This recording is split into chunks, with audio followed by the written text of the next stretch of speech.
State-issued report card for Indiana schools in, and there's some improvements from last year, but others can't seem to make the grade and are at risk of a state takeover. 24-hour News 8's Brenna Donnelly here now to break it all down for us tonight. Brenna.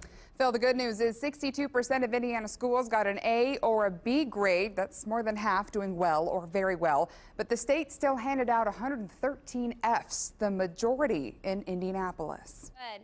Milberto, number 2, what's the answer? The grades are in, and some central Indiana schools can celebrate. Zionsville, Brownsburg, Eastern Hancock, Danville, and Richland Bean in Bloomington all saw straight A's.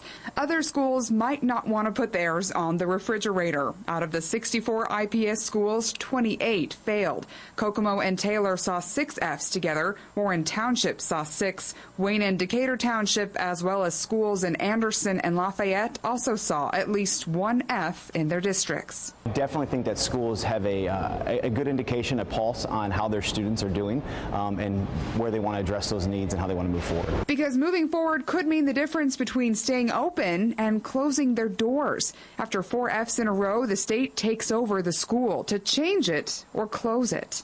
IPS says they're worried about 7 schools right now, and they're working to change the grade by giving principals more power and by deploying an internal district improvement team. So we're at that point right now where that team will make those recommendations to our board of school commissioners in November in an effort to try and pull those schools up before the state has to step in. The state also says parents should be aware these report cards aren't perfect. That's a snapshot of how they're doing, but we also know that there's so much success that lies in these local communities that we don't want that to get overlooked as well. We know on the local level and by our own measurements that we've got some good things going on in our classrooms and in our schools, and so we're looking for that to be more represented, better represented with changes in the state assessment.